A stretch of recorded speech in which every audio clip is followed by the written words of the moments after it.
तप्त कांचन गौरांगी राधे वृंदावनेश्वरी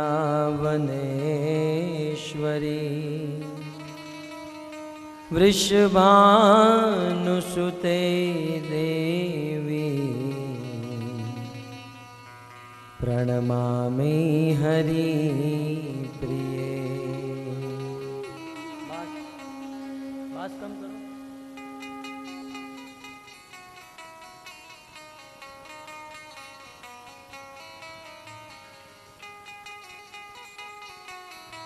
राधा माधव कुंज बिहारी जय राधा माधव कुंज बिहारी।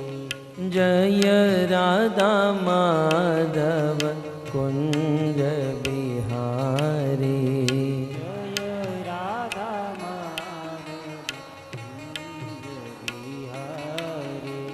जय राधा माधव कुंज बिहारी जय राधा माधव कुंज बिहारी। जय राधा माधव कुंज बिहारी जय राधा माधव कुंज बिहारी। गोपी जन वल्लभ गिरिवरधारी गोपी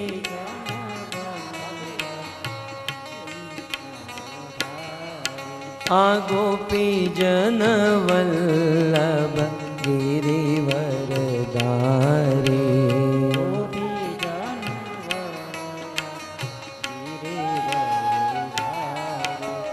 जय राधा माधव कुंज बिहारी राधा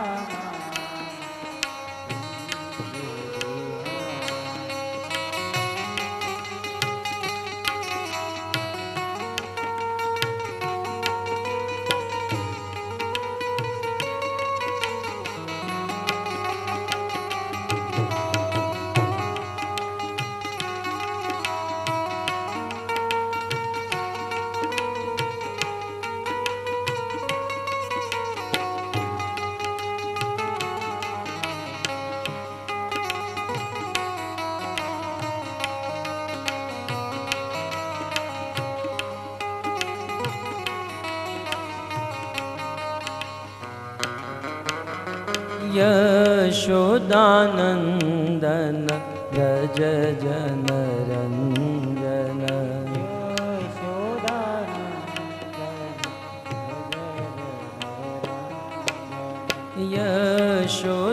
यशोदानंदन व्रज जनरंजन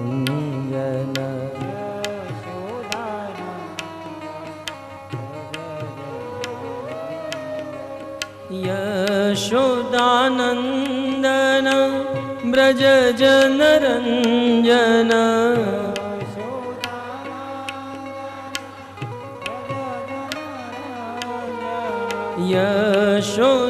यशोदानंदन व्रज जनरंजन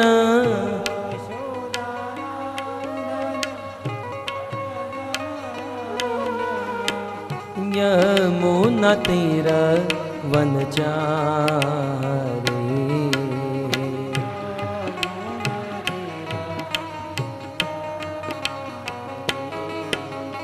यमुना तीर वनचारी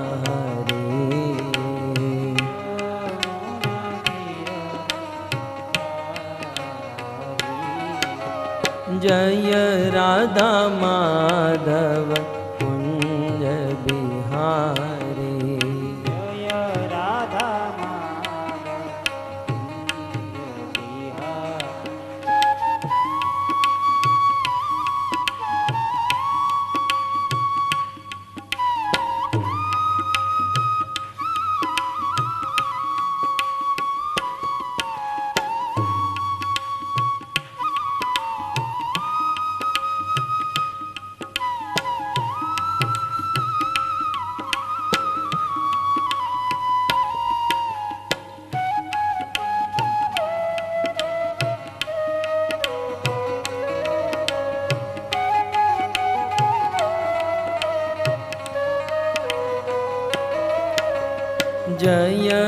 राधा माधव कुंज बिहारी।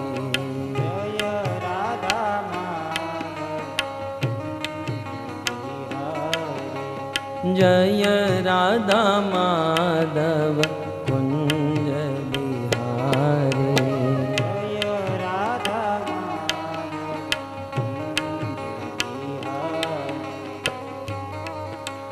हरे कृष्णा कृष्णा कृष्णा हरे हरे, हरे राम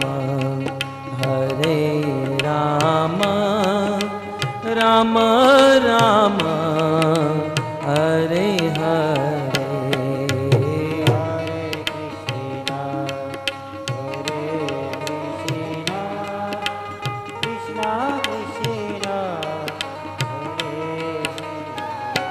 गाइए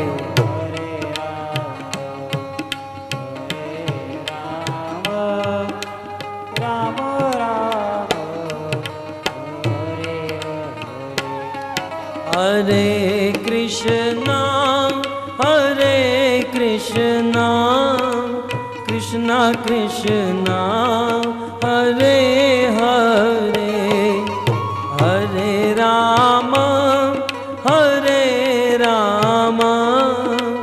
राम राम हरे हरे।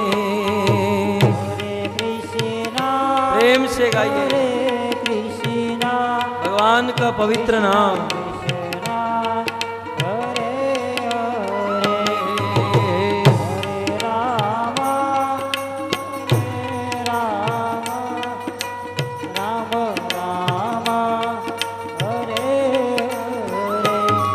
हरे कृष्णा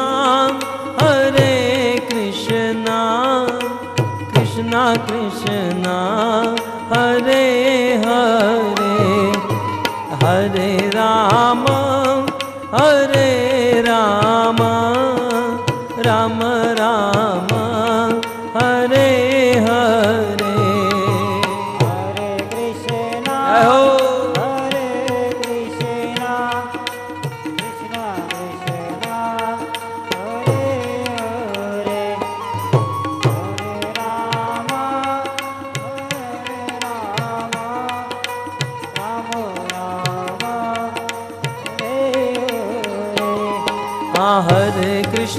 हरे कृष्णा कृष्णा कृष्णा हरे हरे, हरे राम राम राम हरे हरे। हरे कृष्णा कृष्णा कृष्णा हरे हरे, हरे राम राम हरे हरे। हरे कृष्णा कृष्णा कृष्णा हरे हरे, हरे राम राम हरे हरे।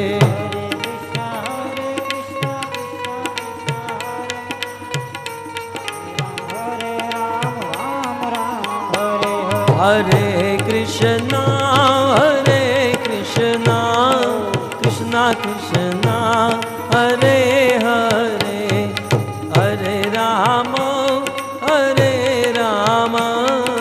राम राम हरे हरे। हरे कृष्णा कृष्णा कृष्णा हरे हरे, हरे कृष्णा कृष्णा कृष्णा हरे हरे, हरे राम राम राम हरे हरे।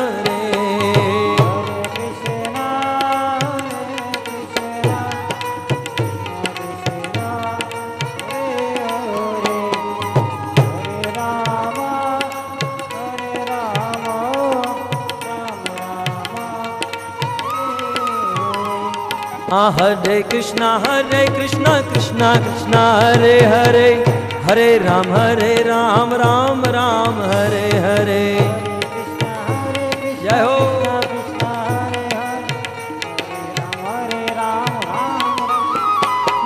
हरे कृष्णा कृष्णा कृष्णा हरे हरे, हरे राम राम राम हरे हरे। हरे कृष्णा कृष्णा कृष्णा हरे हरे, हरे राम राम राम हरे हरे। राधा माधव राधा माधव राधा माधव राधे। जय श्री श्री राधा माधव। जगन्नाथ जगन्नाथ बलदेव जय सुभद्रा। जय जगन्नाथ जय जगन्नाथ जगन्नाथ बलदेव जय सुभद्रा।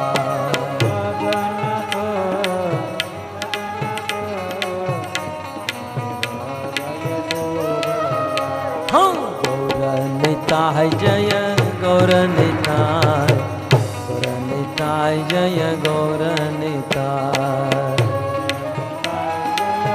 जय श्री श्री गौरनिताय।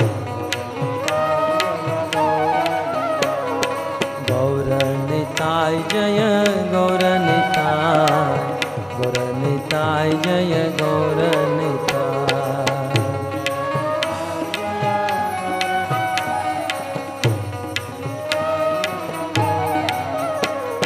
प्रभुपद प्रभुपद प्रभुपद श्रील प्रभुपद।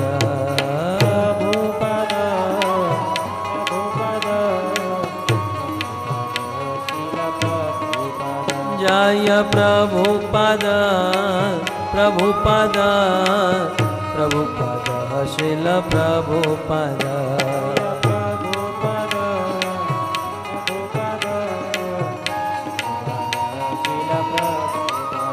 जय जय प्रभुपाद प्रभुपाद प्रभुपाद प्रभुपाद। जय श्री प्रभुपाद। निताय गौर हरि बोल हरि बोल हरि बोल हरि बोल। निताय गौर हरि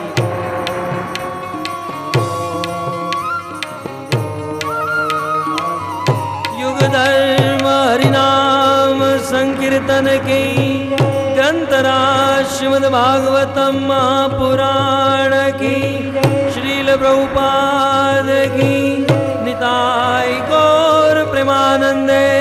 हरि बोल।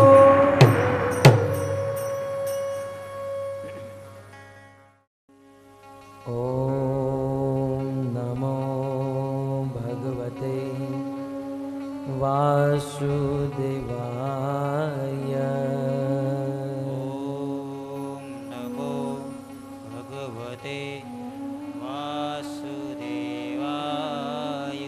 ओम नमो भगवते वासुदेवाय। ओम नमो भगवते वासुदेवाय।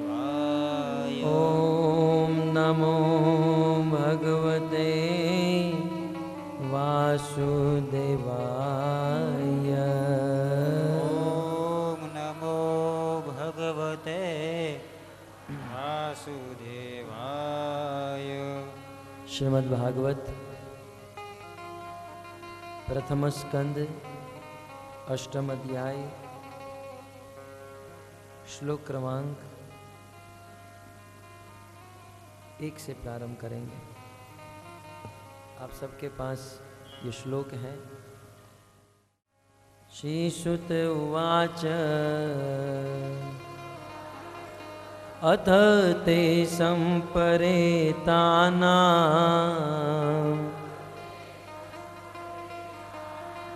स्वानामोदकमीच्छताम्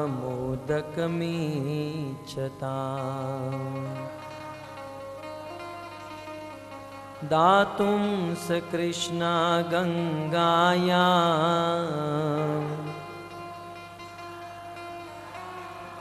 पुरस्कृत्य ययुः स्त्रियः ते निनियोदकं सर्वे विलप्य च वृषं पुनः आप्लुता हरिपादाब्ज रजः पूतसरी जले तत्रासीनं कुरु पतिं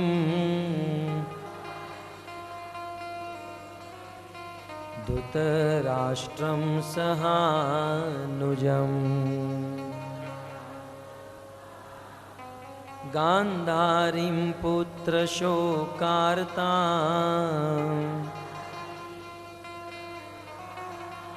पृथां कृष्णां च माधवः सान्त्वयास मुनिभिः सान्त्वयामास मुनिभिः हतबन्धून् शुचार्पितान् भूतेषु कालस्य गतिं दर्शयन् अप्रतिक्रियाम्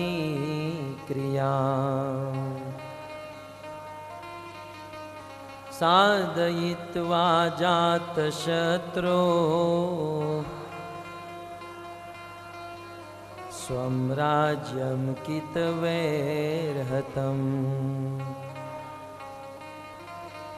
दातयित्वा सतो राज्ञ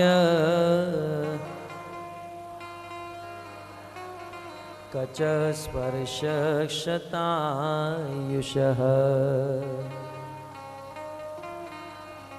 याजयित्वा श्वमेघेस्तं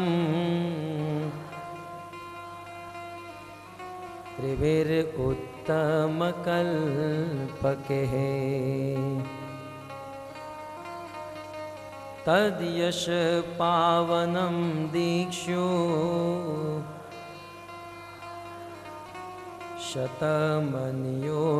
शतमन्योरिवातनो आमन्त्र पाण्डुपुत्रांश्च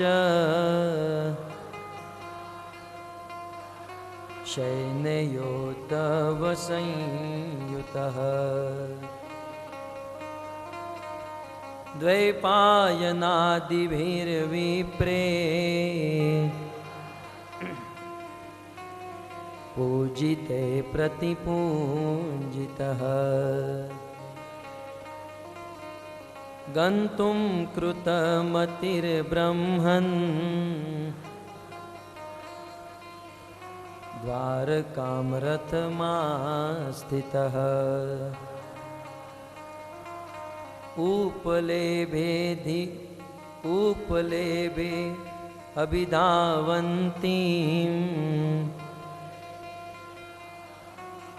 उत्तरां भयविह्वलाम्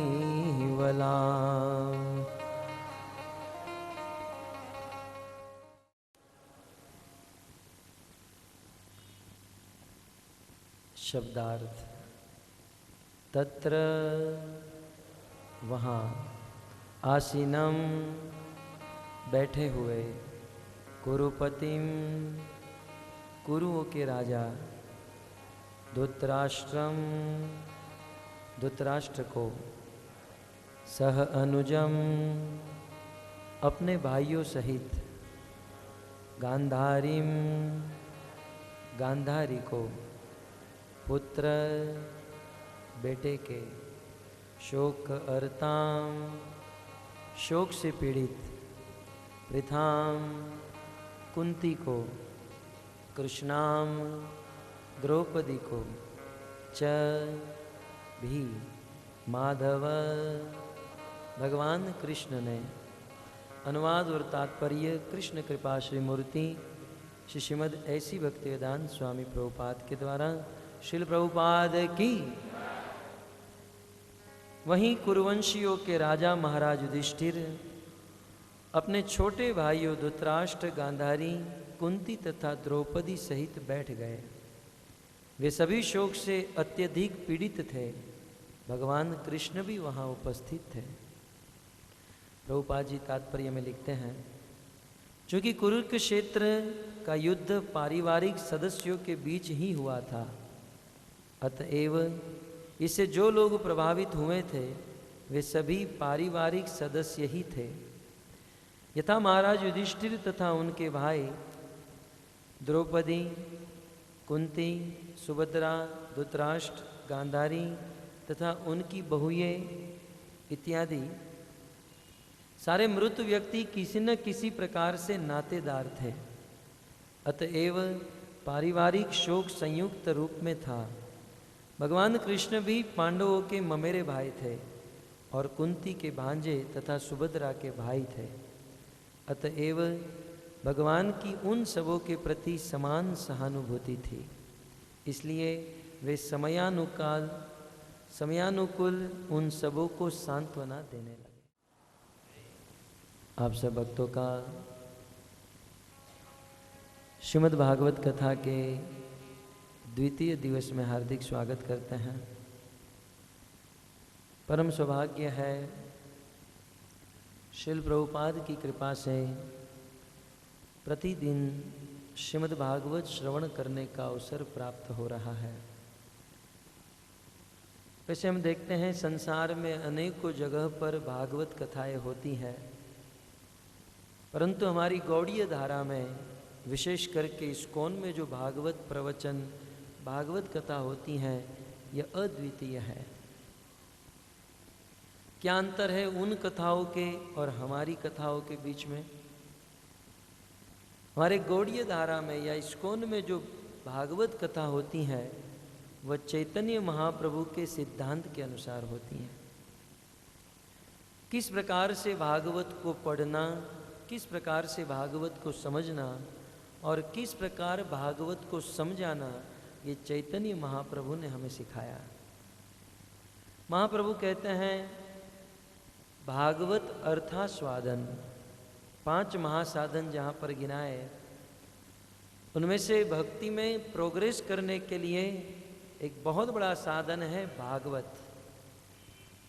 भागवत के अर्थों का आस्वादन करने से हृदय में भक्ति और भगवान के प्रति प्रेम बढ़ता है। आजकल संसार में इस भागवत को जीविका बना दिया गया है। आजकल संसार में भागवत के माध्यम से लोग धन कमाने का कार्य कर रहे हैं, परंतु चैतन्य महाप्रभु ने सिखाया, प्रभुपाद ने सिखाया, यह भागवत कोई जीविका नहीं, यह भागवत प्रेम शास्त्र है। भागवत हमारी साधना है, भागवत हमारी भक्ति है। और श्री चैतन्य महाप्रभु कहते हैं भागवत 2 प्रकार के हैं। एक भागवत बड़ भागवत शास्त्र, आर भागवत भक्त भक्ति रस पात्र। एक भागवत जिसे हम शास्त्र के रूप में जानते हैं, जिसमें 12 स्कंद, 335 अध्याय और 18,000 श्लोक है, वेदव्यास जी के द्वारा जो लिखा गया है। और दूसरा भागवत है भगवान श्री कृष्ण की शुद्ध भक्ति के रस से लबालब भरा हुआ भक्त भी भागवत कहा जाता है। तो 2 भागवत हैं, ग्रंथ भागवत और भक्त भागवत। महाप्रभु कहते हैं कि यह ग्रंथ भागवत भक्त भागवत के मुख से सुनना चाहिए। पद्म पुराण में वेदव्यास जी कहते हैं कि किसी शुद्ध भक्त के मुख से ही भागवत सुने, अन्यथा सर्प उच्चिष्ट यथा पय। प्रभुपाद अनेकों बार अपने तात्पर्य में श्लोक कोट करते हैं कि जैसे दूध में बहुत बल है, दूध में बहुत गुण है।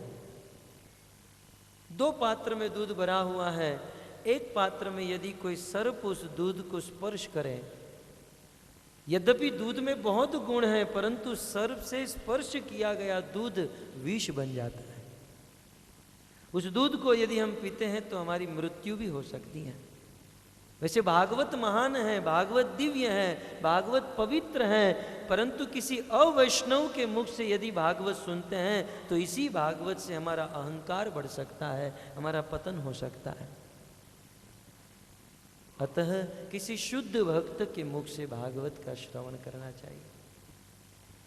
भागवत के परम टीकाकार श्री चैतन्य महाप्रभु ने कहा, श्रीपाद श्रीधर स्वामी के द्वारा लिखी गई भावार्थ दीपिका को पढ़ने से भागवत को समझ सकते हैं। श्रील प्रभुपाद ने भी श्रीपाद श्रीधर स्वामी को अनेक जगह पर कोट किया। श्रीपाद श्रीधर स्वामी कहते हैं, इस संसार में सबसे बड़ा कार्य है एक छत के नीचे बैठकर ज्ञान ग्रहण करना। क्योंकि दो प्रकार के यज्ञ हैं, एक है द्रव्य यज्ञ और एक है ज्ञान यज्ञ। इस संसार में सबसे बड़ा कार्य है यज्ञ करना, परंतु यज्ञ में भी दो यज्ञ हैं। द्रव्य यज्ञ, हवन कुंड बनाकर जो यज्ञ करते हैं वे भी यज्ञ है, और ज्ञान ग्रहण करना ये भी एक यज्ञ है। गीता में भगवान कृष्ण भी कहते हैं और भागवत में सनकादिक नारद मुनि को कहते हैं कि द्रव्य यज्ञ से कोटि कोटि गुना श्रेष्ठ ज्ञान यज्ञ है। और भक्तों, ज्ञान यज्ञ में भी कोटि कोटि गुना श्रेष्ठ भागवत कथा रूपी ज्ञान यज्ञ है। इसलिए भागवत के प्रारंभ में हम लोग बहुत सुंदर कथा सुनते हैं। जैसे ही द्वापर युग समाप्त हुआ, कलयुग प्रारंभ होने जा रहा था, तो इस देश के समस्त ऋषि मुनि एकत्रित हुए, क्योंकि ऋषि मुनियों को पता चला कलयुग में अनेकों प्रकार के दोष है। तो कलयुग में शांति लाने के लिए ऋषि मुनियों ने निर्णय किया कि हम यज्ञ करेंगे। सारे ऋषि मुनि ब्रह्मा के पास गए, निवेदन किए किसी ऐसे स्थान का निर्देशन कीजिए जहां पर कलयुग का प्रभाव न हो। ब्रह्मलोक से ब्रह्मा जी ने मनोमय चक्र बनाया, इस पृथ्वी पर छोड़ा। लखनऊ से लगभग 80 किलोमीटर दूर वह चक्र आकर गिरा। चक्र की नौवीं वहां पर क्षीण हुई, इसलिए उस स्थान का नाम नैमिषारण्य हुआ। नैमिषारण्य स्थान पे जहाँ पर कलयुग का प्रभाव नहीं, वहाँ इस देश के लगभग 88,000 ऋषि मुनि मिलकर बहुत बड़ा यज्ञ करने लगे। यज्ञ की ध्वनि उठने लगी, यज्ञ का धुआं उठने लगा, स्वाहा हाहा वेदों के मंत्र का पाठ करने लगे। सुंदर यज्ञ चल रहा था। भागवत के प्रारंभ में ही यह प्रसंग है। वेदव्यास मुनि लिखते हैं, नैमिष निमिष क्षेत्रे ऋषय शोनकादय सत्रम स्वर्गाय लोकाय सहस्त्रम सममासत त एकदा तु मुनय प्रातर्हुत हुताग्नय सत्कृतम सूतमासीनम प्रपच्छुम इदम आदरात। यज्ञ चल रहा था और यज्ञ चलते चलते अनेकों महीने बीत गए। एक दिन की बात, उस यज्ञ करने वाले ऋषि मुनियों को पता चला हमारे नैमिषारण्य क्षेत्र में भागवत के परम वक्ता श्री सूत गोस्वामी आ रहे हैं। तो उस समय सभी ऋषि मुनियों ने मीटिंग की, और मीटिंग का एजेंडा था कि सूत जी जब हमारे क्षेत्र में आ रहे हैं तो हमें क्या करना चाहिए। सभी ऋषि मुनियों ने मिलकर एक साथ एक स्वर से निर्णय लिया कि भागवत के वक्ता सूत जी यदि हमारे नैमिषारण्य में आ रहे हो तो हमें हमारे सारे कार्य छोड़कर सूत जी के मुख से भागवत कथा सुनना, यही सबसे बड़ा कर्तव्य है, यही सबसे श्रेष्ठ कार्य है। ऋषि मुनियों ने अपना यज्ञ त्याग दिया। कुछ आचार्यगण कहते हैं कुछ ऋषि मुनि ने सोचा कि सूत जी आएंगे, देखेंगे यज्ञ चल रहा है तो कथा नहीं करेंगे, इसलिए धेनुमती नदी में गए, पानी की बाल्टी भर भर कर लाकर उस यज्ञ कुंड में डाल दिए। कुछ लोग मिट्टी लाकर यज्ञ को बिल्कुल गाड़ दिए ताकि सूत जी को पता न चले। और सारे ऋषि मुनि सूत जी के चरणों में बैठकर भागवत कथा सुनने लगे। भक्तों, भगवत गीता के अंत में कृष्ण ने कहा सर्वधर्मान परित्यज्य। गीता में कृष्ण ने कहा सभी छोटे मोटे धर्म को छोड़कर माम एकम शरणं व्रज। और भागवत के प्रारंभ में इस देश के ऋषि मुनियों ने आचरण करके दिखाया किस प्रकार से सर्व धर्म को त्याग कर भगवान की शरण ग्रहण करनी चाहिए। इस देश के ऋषि मुनियों ने आचरण करके हम सबको समझाया। ऋषि मुनियों का स्वाभाविक धर्म है, ऋषि मुनियों का स्वाभाविक कर्तव्य है यज्ञ करना। होम हवन करना ऋषि मुनियों का स्वाभाविक कर्तव्य है, लेकिन अपने स्वाभाविक कर्तव्य धर्म को त्याग कर सभी ऋषि मुनि भागवत कथा सुनने के लिए एकत्रित हो गए। भक्तों, मुझे मात्र इतना ही कहना है कि इस देश के ऋषि मुनियों ने भागवत के लिए अपने यज्ञ तक को त्याग दिया, तो हम इस भागवत को सुनने के लिए 2 घंटे के लिए अपनी पत्नी और बच्चों को नहीं त्याग सकते, टीवी को नहीं त्याग सकते।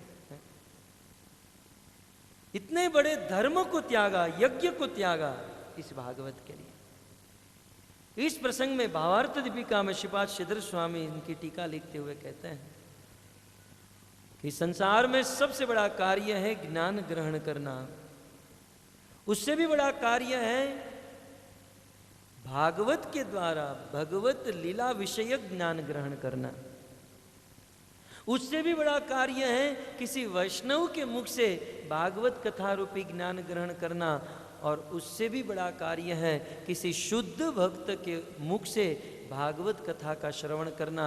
श्रीधर स्वामी कहते हैं इससे बड़ा कार्य इस दुनिया में और कोई नहीं है। अतः जब किसी शुद्ध भक्त के मुख से भागवत कथा हो तो हमारा प्रथम कर्तव्य है कि हम उनके मुख से भगवत कथा सुने। यही हमारी ऋषि मुनियों की परंपरा है। चाहे पितामह भीष्म कुरुक्षेत्र में ज्ञान देने जा रहे हो, चाहे भागीरथी गंगा के तट पर सुखदेव जी ज्ञान देने जा रहे हो, जैसे इस देश के ऋषि मुनियों को पता चला तत्रोप जगमुम भुवनम पुनाना, भूमंडल को पवित्र करने वाले अत्रि गौतम वशिष्ठ शरद्वान अरिष्ट नेमी, ये सैकड़ों ऋषि मुनि अपने अपने शिष्यों को साथ में लेकर भागवत कथा सुनने के लिए उपस्थित हुए। तो परम सौभाग्य है किसी शुद्ध भक्त के मुख से भगवत कथा सुनना। हमारा भी सौभाग्य है कि हम प्रभुपाद के मुख से, भक्तों मुख मेरा हो सकता है लेकिन जो ज्ञान है, जो भी कुछ है, शिल प्रभुपाद का दिया गया है। और ये जो प्रसंग यहाँ पर लिया गया है प्रभुपाद का प्रिय प्रसंग था। हमारे मुंबई में जुहू मंदिर में शिल प्रभुपाद ने 22 दिन तक इस कुंती स्तुति के ऊपर प्रवचन किया था।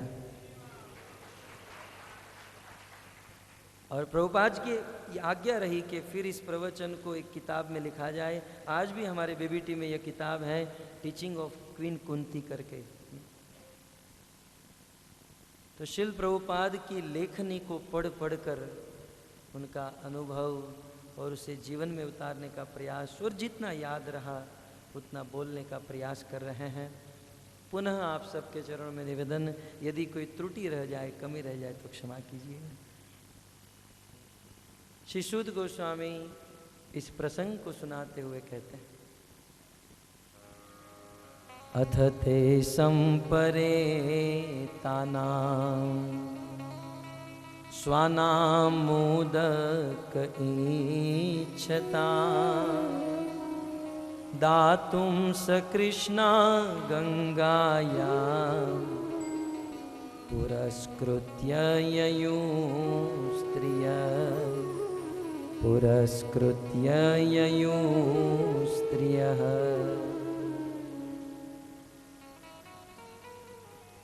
महाभारत का युद्ध समाप्त होने के बाद पांचों पांडवगण, देवी द्रौपदी, कुंती, सुभद्रा, ये पूरा समाज गंगा तट पर अपने स्वजनों को तर्पण करने के लिए गए। तिल और जल से स्वजनों का तर्पण किया जाता है। और उस समय पुरस्कृत्य ययु स्त्रियः, स्त्रियों को आगे करके ये सारे पांडवगण, ये पूरा समाज गंगा के तट पर जाने के लिए निकल पड़ा। श्रील प्रभुपाद कहते हैं हमारे जीवन में अनेकों प्रकार के संस्कार होते हैं और उन संस्कार की अलग अलग विधियां होती हैं। एक संत ने बहुत सुंदर कहा, मनुष्य और पशु में अंतर क्या है? मनुष्य और पशु में इतना ही अंतर है, मनुष्य के जीवन में संस्कार होते हैं, पशुओं के जीवन में संस्कार नहीं होते।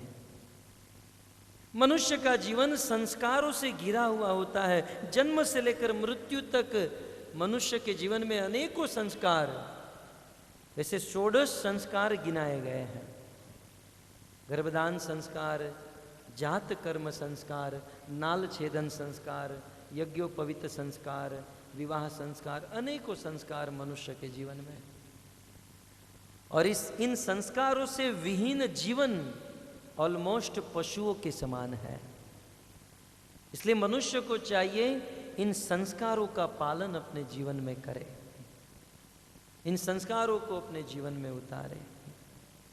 मैं कल कह रहा था, खास करके गृहस्थियों के लिए, कि इन वेदों के शास्त्रों के नियमों को पालन करना अत्यंत आवश्यक है। कई बार हम भक्त हैं ये समझकर इसे टाल देते हैं, परंतु इसे निश्चित अपने जीवन में पालन करना चाहिए। साक्षात भगवान ने आचरण करके दिखाया। तो भगवान श्री कृष्ण इन सब के साथ गए गंगा के तट पर। मन में प्रश्न हो सकता है, वहाँ गंगा तट पर जाकर क्या किए? सूत जी कहते हैं, ते निनियोदकं सर्वे विलप्य च वृषं पुनः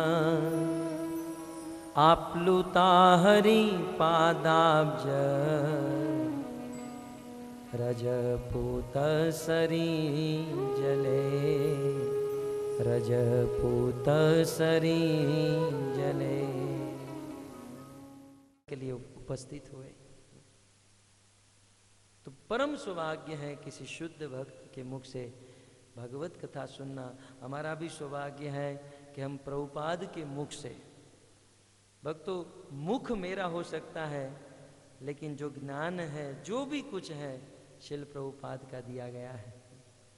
और ये जो प्रसंग यहाँ पर लिया गया है, प्रभुपाद का प्रिय प्रसंग था। हमारे मुंबई में जुहू मंदिर में शिल प्रभुपाद ने 22 दिन तक इस कुंती स्तुति के ऊपर प्रवचन किया था। और प्रभुपाद की आज्ञा रही कि फिर इस प्रवचन को एक किताब में लिखा जाए। आज भी हमारे बीबीटी में यह किताब है, टीचिंग ऑफ क्वीन कुंती करके। तो शिल प्रभुपाद की लेखनी को पढ़ पढ़कर उनका अनुभव और उसे जीवन में उतारने का प्रयास, और जितना याद रहा उतना बोलने का प्रयास कर रहे हैं। पुनः आप सबके चरणों में निवेदन, यदि कोई त्रुटि रह जाए, कमी रह जाए तो क्षमा कीजिएगा। श्री सूत गोस्वामी इस प्रसंग को सुनाते हुए कहते हैं, अथ ते संपरे तानां स्वानां मोदक ईच्छता दातुं स कृष्णा गंगाया पुरस्कृत्य ययुः स्त्रियः, पुरस्कृत्य ययुः स्त्रियः।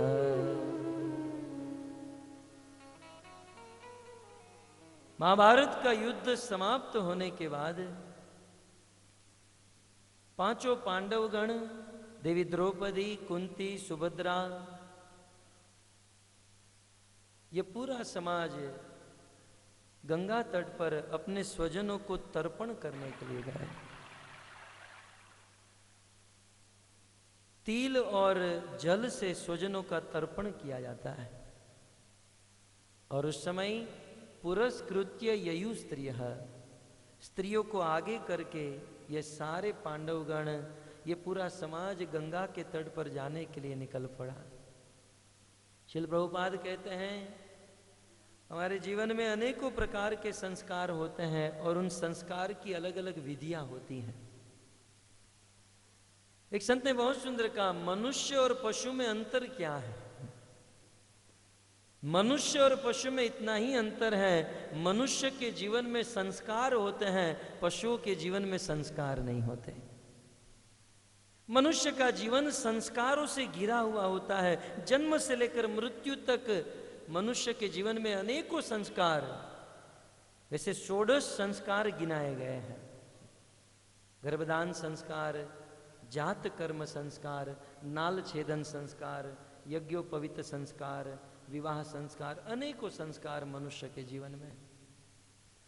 और इन संस्कारों से विहीन जीवन ऑलमोस्ट पशुओं के समान है। इसलिए मनुष्य को चाहिए इन संस्कारों का पालन अपने जीवन में करे, इन संस्कारों को अपने जीवन में उतारे। मैं कल कह रहा था खास करके गृहस्थियों के लिए कि इन वेदों के शास्त्रों के नियमों को पालन करना अत्यंत आवश्यक है। कई बार हम भक्त हैं ये समझकर इसे टाल देते हैं, परंतु इसे निश्चित अपने जीवन में पालन करना चाहिए। साक्षात भगवान ने आचरण करके दिखाया। तो भगवान श्री कृष्ण इन सब के साथ गए गंगा के तट पर।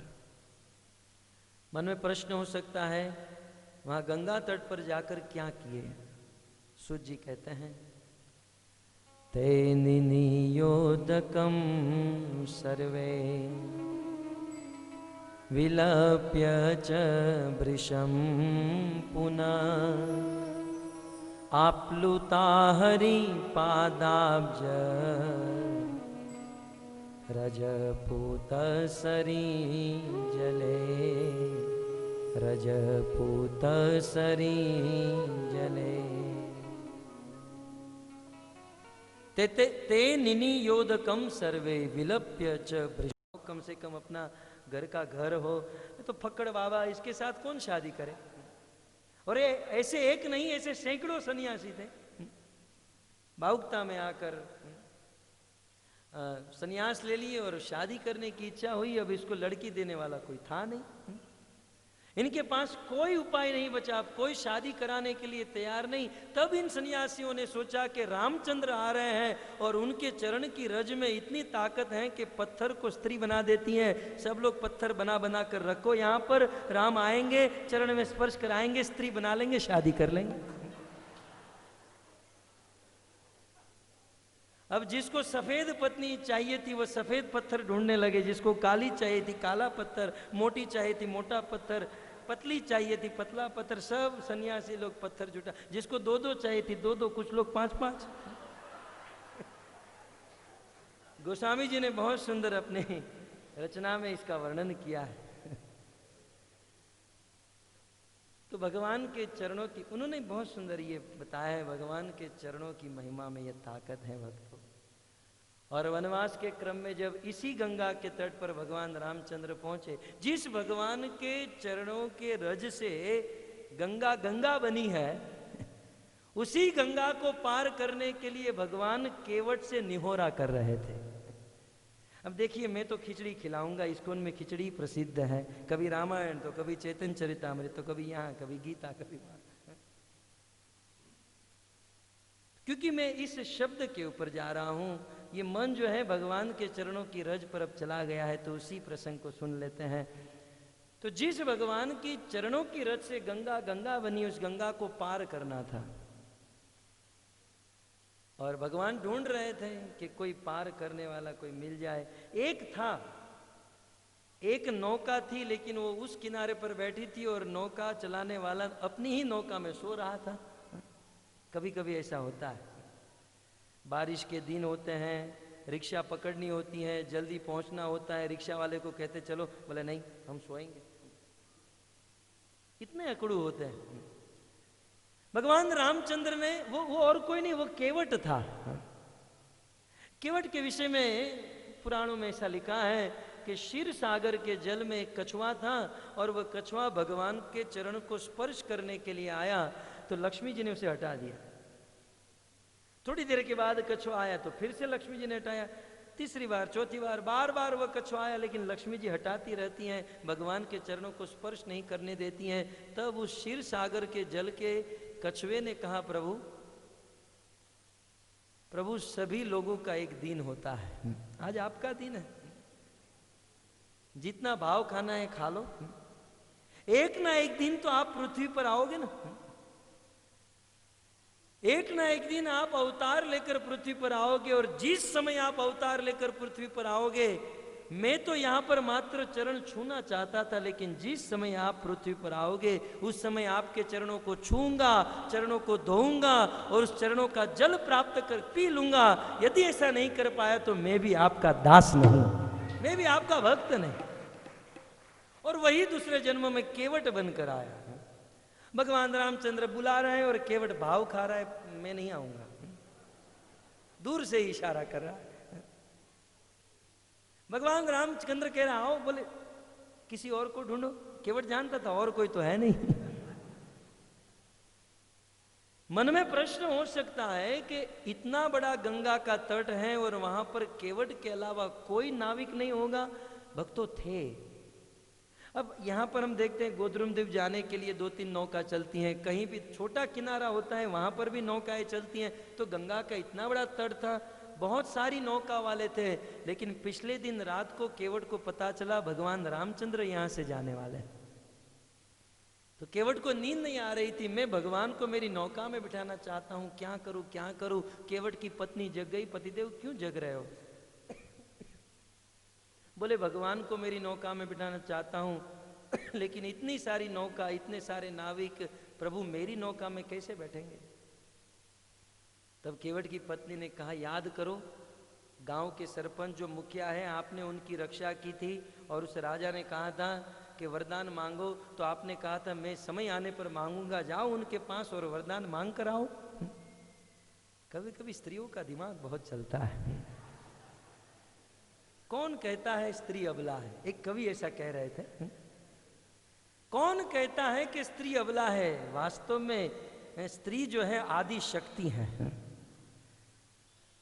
आप देखिए लोक में भी आप देखिए, विवाह करके जब ससुराल में आती है, एक दिन में ससुराल में जब आती है उसी दिन, एक दिन भी नहीं हुआ उस स्त्री को पूछा जाए घर किसका? मेरा। बेडरूम किसका? मेरा। तिजोरी किसकी? मेरी। ये धन किसका? मेरा। आप कभी अपने ससुराल में जाकर कहो ये फ्रिज मेरा। ताकत नहीं है स्त्रियों में, ये ताकत है, मानना पड़ेगा, आदि शक्ति है।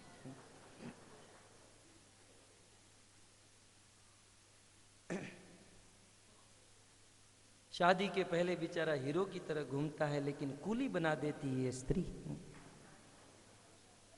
फिर कूली नंबर 1 बन जाता है। खैर बहुत ताकत है। तो केवट की पत्नी ने कहा कि आप राजा के पास जाओ और वरदान मांग लो। केवट उस राजा के पास रात को 12 बजे गए, दरवाजा खटखटाए, वो भी लुंगी पहनकर खोला, आधी आंख बंद आधी खुली। अरे बोल क्या है? बोले महाराज आपने मुझे वरदान दिया था, मैंने कहा था समय आने पर मांग लूंगा, तो मुझे चाहिए। बोले कल सुबह मांगने के लिए आओ। बोले नहीं मुझे अभी अर्जेंट इमीडिएट चाहिए। क्या चाहिए? बोले एक काम करो, मेरी यही इच्छा है कि कल के दिन में गंगा के तट पर कर्फ्यू लगा दो, जितनी भी नौका है सभी नौका वहां से हटवा दो। राजा ने कहा ऐसा क्यों करना चाहता है तू? केवट ने कहा मेरी इच्छा है, आपने कहा था मैं तुम्हारी इच्छा पूर्ण करूंगा। मेरी यही इच्छा है कि आने वाले 24 घंटे तक गंगा के तट पर कोई किसी की नौका नहीं होनी चाहिए। राजा ने अनाउंसमेंट किया कि जिसको अपनी अपनी नौका प्यारी है उसे लेकर अपने घर चले जाओ, नहीं तो उस नौका को हम डुबा देंगे, तोड़ देंगे, फोड़ देंगे। सभी नाविक आए, अपनी अपनी नौका को घर लेकर चले गए। इसलिए भगवान रामचंद्र जब गंगा तट पर गए तो केवट अकेला था, भगवान राम बुला रहे थे, केवट ना कह रहे थे। मांगी नावन केवट आना, कह तोहार में मर मुजाना। नाव मंगाई लेकिन केवट नहीं आया। भगवान ने कहा थोड़ा नजदीक आके बात तो करो, बिठाना मत, बात तो करो कम से कम। तब केवट आया अपनी नाव चलाकर, धीरे धीरे एकदम स्लोली भगवान राह देख रहे हैं। भगवान ने कहा क्या प्रॉब्लम है? तेरी नौका में बिठाने में प्रॉब्लम क्या है तुझे? केवट ने कहा प्रभु आप में कोई प्रॉब्लम नहीं है, प्रभु आपके चरणों में भी कोई प्रॉब्लम नहीं है, लेकिन आपके चरणों में जो रज लगी हुई है ना उसमें बहुत भारी प्रॉब्लम है। मैंने सुना है कि आपके चरण की रज किसी पत्थर के ऊपर गिरी तो वो पत्थर नारी बन गई। तो प्रभु आपके चरणों में पत्थर को नारी बनाने की जड़ी बूटी है। जब आपके चरणों की रज से पत्थर नारी बन जाती है तो मेरी नौका तो काठ की बनी हुई है, ये तो नो डाउट नारी बन ही जाएगी। सच कहूं प्रभु, एक तो एक पत्नी से परेशान हूं, ये दूसरी को यदि आपने स्त्री बना दिया तो मैं तो कहीं का नहीं रहूंगा ना महाराज।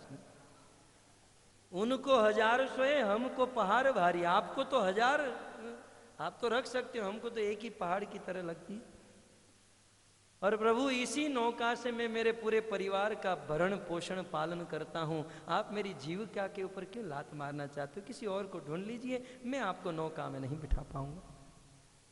भगवान ने कहा केवट और कोई उपाय तो होगा तुम्हारे पास? केवट ने कहा प्रभु उपाय है, लेकिन ये तुम्हारा छोटा भाई करने नहीं देगा। विश्वास था लक्ष्मण के ऊपर, अनंत शेष के अवतार, अति क्रोधी, तुरंत आक्रोश में आ जाए, बोले उपाय तो है लेकिन ये लक्ष्मण नहीं करने देगा। भगवान ने कहा बताओ तो सही क्या उपाय है? केवट ने कहा प्रॉब्लम आपके चरण की रज में है, मैं मेरे हाथों से यदि आपके चरण को धो दूं, मुझे यदि कंफर्म हो जाए तो फिर मैं आपको नौका में बिठा सकता हूं। 2 कदम में पूरे ब्रह्मांड को नापने वाले भगवान ईश्वर आज केवट से निहोरा कर रहे हैं। ये भगवान और भक्त की अद्भुत लीला है, समझो। तो भगवान ने कहा ठीक है केवट, चरण ही धोने हैं ना, जल्दी धो, नो प्रॉब्लम। केवट ने कहा प्रभु आप रोकिए, मैं घर से सब पात्र पानी लेकर आता हूँ। केवट दौड़ कर गया, पानी पात्र लेकर आया, पात्र भी काठ का था, कंफर्म करने के लिए। धो देने के बाद इस काठ के पात्र में चरण रखाऊंगा, बनेगी तो बच्ची बनेगी, इसमें प्रॉब्लम नहीं है, छोटा सा काठ। तो काठ का पात्र लेकर आया, भगवान के चरण रखे, केवट भगवान के चरण धोने लगा। अति आनंद उमंग अनुरागा, केवट चरण पखावन लागा। बड़े आनंद से प्रेम से केवट भगवान के चरणों को धोने लगा। चरण धो रहा था, उतने में अब भगवान को ऐसे ही बिठाए रखा, प्रभु आप बैठे रहिए, मैं दौड़ कर घर से आता हूँ। केवट घर पर गया, आधे घंटे के बाद आया, भगवान ऐसे ही बैठे। हमारे गुजरात में जब सलून जानते ना, नाई, बाल काटने वाले, शेविंग करने वाले, संडे को बहुत भीड़ होती है। तो सलून में जब बहुत भीड़ हो जाती है ना, तो सलून वाले क्या करते हैं, ये फॉर्म लगा देते हैं और आधा दाढ़ी कर देते हैं और फिर बिठा देते हैं, बैठो वेटिंग। अब आधा लेकर तो घर पर जाएगा नहीं। केवट ने ठीक ऐसे ही किया, भगवान के आधे चरण को धोकर बिठा दिया, घर पर गया, दौड़कर अपनी पत्नी 2-5 बच्चों को लेकर आया, खुद भगवान के चरण को धोया, पत्नी के हाथ से धुलवाया, उन चिंटू मिंटू पिंटू जितने भी थे सब लोग धो आज होलसेल में, सब लोग भगवान के चरण धोने लगे। केवट भगवान को कहा आप लोग गुरुकुल में गए हो कि नहीं? भगवान ने कहा गए हैं। ये लक्ष्मण भी गया है कि नहीं? गए हैं। क्यों नहीं गए? गुरुकुल में कुछ पढ़े लिखे कि बस ऐसे ही चक्कर मारे? पढ़े लिखे, वेदों के मंत्र जानते हो आप लोग? लक्ष्मण राम ने कहा हाँ जानते हैं। एक काम करो, हम पितरों को तर्पण कर रहे हैं, आप थोड़ा मंत्र बोल दीजिए। अब बताइए, पांडव लोग गंगा में तर्पण कर रहे थे, केवट सीधा भगवान के चरणों में तर्पण कर रहा था। भगवान राम और लक्ष्मण वेदों के मंत्र बोलने लगे और केवट अपने पितरों का तर्पण करने लगा। रामायणकार कहते हैं केवट भगवान को गंगा पार कराने से पहले स्वयं अपनी पत्नी, बच्चे और अपने पितरों को भवसागर पार करा दिया।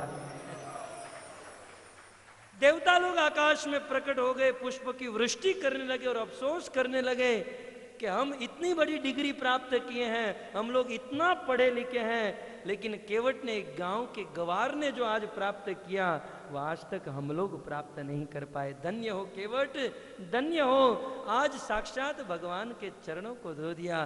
केवट ने भगवान के चरणों को धोया, धोने के बाद उस चरण जल को केवट ने पिया, पत्नी को पिलाया, बच्चों को पिलाया, अपने शरीर पर छिड़का, ये सब कुछ कर लिया। फिर केवट ने कहा ठीक है प्रभु बैठ जाइए मेरे कंधे पर। केवट ऐसे झुक कर, प्रभु आप कंधे पर बैठ जाइए, मैं आपको नौका में बिठा देता हूं। लक्ष्मण पूर्ण आक्रोश में, बस चरण धोने की बात हुई थी, कंधे पर बिठाने की बात नहीं हुई थी। केवट ने कहा ठीक है, इतने क्रोधित क्यों होते हो, चलो, चलोगे मिट्टी लगेगी, फिर से धोना पड़ेगा। लक्ष्मण ने सोचा ये और 2 घंटा बिगाड़ेगा ये, ठीक है बिठा ले, कंधे पर बिठा ले।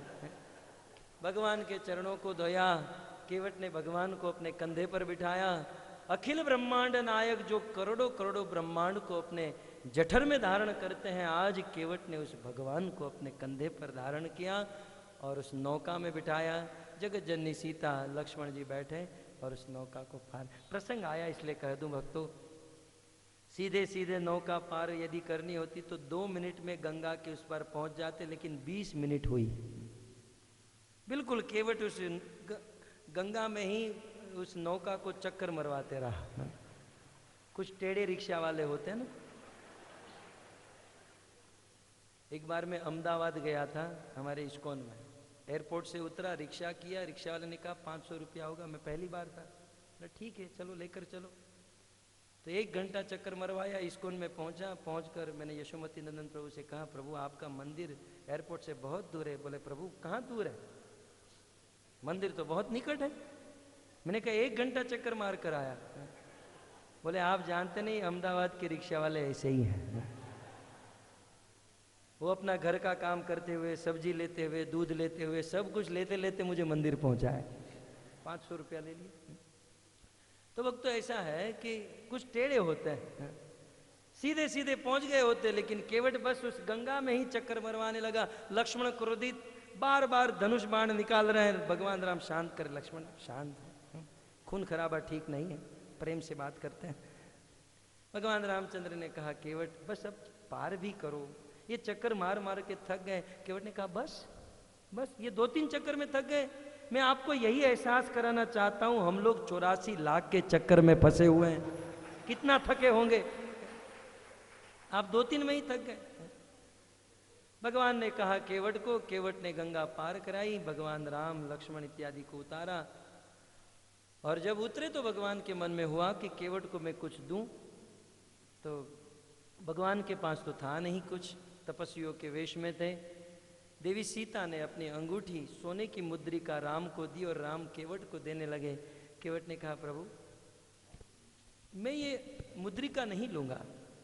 भगवान राम ने कहा केवट तुमने मेहनत की है, तुमने परिश्रम किया, ये मेहनत का फल आप रख लीजिए। केवट ने कहा प्रभु आपने कभी सुना है कि एक बिजनेस वाले दूसरे समान बिजनेस वाले से कभी पैसे लेते हैं? समान बिजनेस वाले कभी एक दूसरे से पैसे लेते हैं, आपने कभी देखा? एक डॉक्टर दूसरे डॉक्टर से पैसा लेता है, इसको बुखार आए तो ये इंजेक्शन मार देता है, इसको आया तो वो इंजेक्शन मार देता है, दोनों आपस में सुलटा लेते हैं। आपने कभी देखा एक हजाम दूसरे हजाम से पैसा लेता है, एक का बाल बढ़ गया तो ये बढ़ जाता है, इसका बढ़ा तो ये बढ़ जाता है, दोनों एक दूसरे का आपस में फिटूस हो जाता है। ठीक उसी प्रकार प्रभु आपका और मेरा दोनों का बिजनेस एक है, इसलिए पैसे की लेनी देनी तो है नहीं। जब इस प्रकार से केवट ने कहा आपका और मेरा बिजनेस एक, के लक्ष्मण जी से नहीं रहा गया, अनंत शेष के अवतार, बस अब तक पिछले 1.5 घंटे से मैं सहन कर रहा हूं तुझे, और तू अपनी बराबरी भगवान रघुकुल भूषण राम के साथ कर रहा है।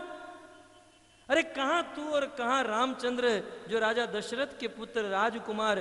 केवट ने कहा इतना चिल्लाकर क्यों बोल रहे हो? समान बिजनेस है तो है, उसमें कौन झूठ बोला मैं? पहले तुम समझो तो सही, तुम्हारे भाई का बिजनेस क्या है? एक ही बिजनेस है ना, संसार के लोगों को भवसागर के पार कराना। तुम्हारे भाई का बिजनेस है भवसागर पार कराना, मेरा बिजनेस है गंगा पार कराना।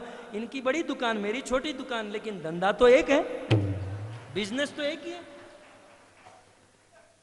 कोई बड़ा मॉल लेकर बैठे या कोई छोटी दुकान लेकर बैठे, दोनों व्यापारी तो दोनों है।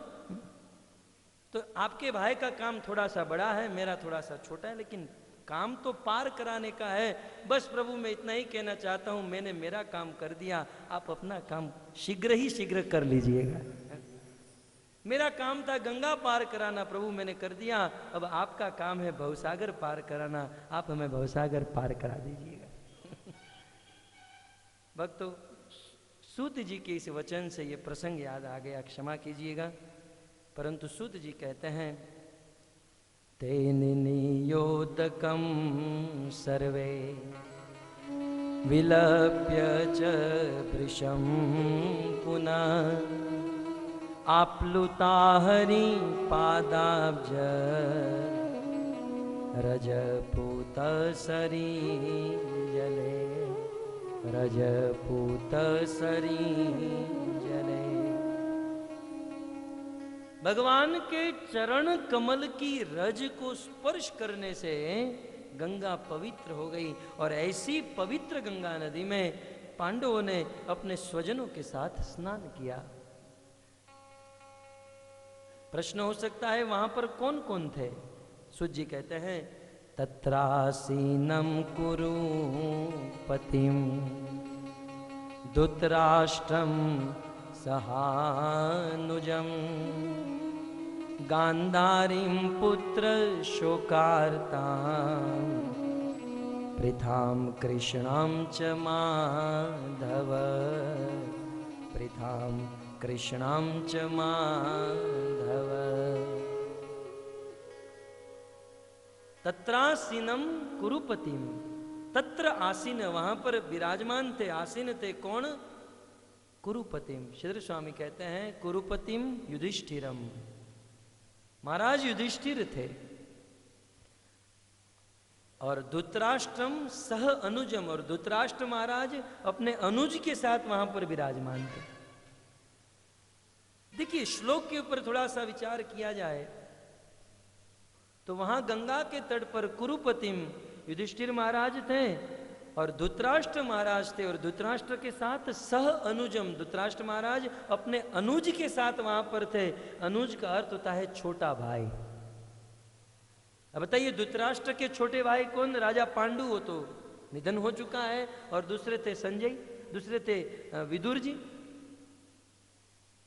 तो धृतराष्ट्रम स अनुजम का अर्थ है विदुर जी के साथ धृतराष्ट्र जी वहां विराजमान थे। परंतु भक्तों विदुर जी तो उन दिनों तीर्थाटन में थे, ऐसा वर्णन है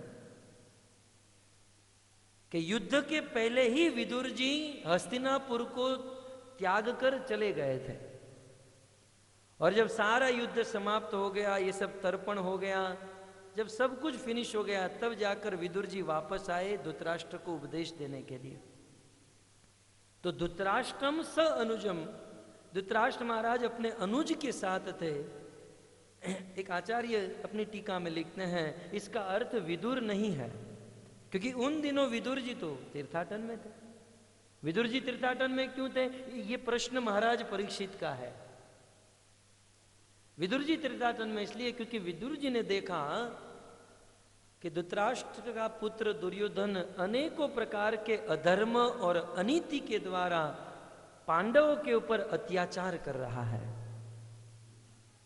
तो एक दिन विदुर जी ने धृतराष्ट्र महाराज को कहा, महाराज मैं आपका मंत्री हूं और मंत्री का कर्तव्य है मंत्रणा देना, इसलिए मैं आपको मंत्रणा दे रहा हूं, आप अपने पुत्र दुर्योधन को रोक लीजिए। यदि इसी प्रकार दुर्योधन अधर्म करता रहा, अन्याय करता रहा, तो एक दिन दुर्योधन अपने कुल के साथ, अपने पूरे भाइयों के साथ, कौरवों के साथ अपना विनाश करा लेगा। बचा लीजिए महाराज अपने पुत्र को और अपने कुरुवंश को। विदुर जी ने बहुत समझाया, लेकिन धृतराष्ट्र महाराज तो पुत्र के मोह में अंधे थे। दूसरी ओर दुर्योधन को पता चला कि विदुर जी इस प्रकार मेरे बारे में धृतराष्ट्र महाराज को कह रहे हैं, तो भरी सभा में एक दिन दुर्योधन ने विदुर जी का अपमान कर दिया। कएव मात्रोपजुहाव जिह्मं दास्या सुतानम बलिएव पृष्ठ। अरे विदुर जी, आप मेरा अपमान कर रहे हो। आप यह मत भूलो कि आप दासी के पुत्र हो, और दासी के पुत्र होकर आप में इतनी हिम्मत कि आप मेरा अपमान करो। अरे विदुर जी, आपने जिस थाली में खाया उसी थाली में छेद कर दिया। इस प्रकार दुर्योधन विदुर जी का अपमान करने लगा। परंतु उस समय भी विदुर जी की दृष्टि दुर्योधन की ओर नहीं, धृतराष्ट्र महाराज की ओर थी। ये कुछ तो बोले, लेकिन पुत्र के मोह में अंधे धृतराष्ट्र कुछ नहीं बोले। विदुर जी ने निर्णय लिया कि इस सभा में बाप अंधा बेटा भी अंधा, दोनों अधर्मी है, और ऐसी अधर्मी सभा में कभी भी नहीं रहना चाहिए। शास्त्र का सिद्धांत, जिस सभा में वैष्णव का अपमान हो रहा हो, यदि ताकत हो तो वैष्णव का अपराध करने वाले की जीभ खींच लेनी चाहिए, और यदि ऐसा न कर सके तो उस स्थान को छोड़कर चले जाना चाहिए। विदुर जी ने प्रयास किया पांडवों का अपमान न हो, अपराध न हो, अत्याचार न हो। लेकिन जब ये लोग नहीं माने तब स्वयं साक्षात विदुर जी हस्तिनापुर के द्वार पर अपने धनुष बाण रखकर उस हस्तिनापुर को त्याग कर चले गए। भागवतकार ने कह दिया कि विदुर जी ने जिस दिन से हस्तिनापुर त्यागा है उस दिन से हस्तिनापुर भाग्य विहीन हो गया। विदुर जी क्या गए? हस्तिनापुर में रहने वाले कौरवों के भाग्य को लेकर चले गए। सिद्धांत है जिस सभा में किसी साधु का, किसी वैष्णव, किसी संत का अपमान होता है उस पूरे समाज का पतन हो जाता है। तस्मात् एतत् प्रयत्नेन, इसलिए प्रयत्न करना चाहिए कि हमसे कभी कोई वैष्णव अपराध न हो, किसी साधु संत, किसी महात्मा का अपराध न हो। नहीं तो विदुर जी जब तक कौरवों के पक्ष में रहते कौरवों की मृत्यु, कौरवों की हार कभी न होती। जिस दिन विदुर जी का अपमान किया और विदुर जी को त्याग दिया उस दिन से हस्तिनापुर, कुरुवंश, ये कौरव जो थे भाग्य विहीन बन गए। रामायण में भी ऐसा एक प्रसंग है। रावण ने जिस दिन विभीषण को त्यागा उस दिन से रावण के जीवन की उल्टी गिनती शुरू हो गई। तो इस प्रकार विदुर जी तो तीर्थाटन में थे, लेकिन यहां पर सूत जी कहते हैं तत्रा सिनम कुरुपतिम धृतराष्ट्रम सहानुजम। धृतराष्ट्रम सहानुजम का अर्थ है धृतराष्ट्र महाराज विदुर जी के साथ नहीं, संजय के साथ थे। वेदव्यास जी के शिष्य ग्वलगम मुनि के पुत्र संजय के साथ धृतराष्ट्र महाराज वहां पर आए थे। साथ ही साथ कौन था? गांधारी। गांधारी वहां पर थी जो अपने 100 पुत्रों के मरने का शोक कर रही थी। विशेष गांधारी को दुर्योधन के मरने का शोक था, रो रही थी। पुत्र शोकार्ताम, ये सब लोग अपने अपने पुत्र के शोक में रो रहे थे। पुत्र के मृत्यु का शोक था इन सबको।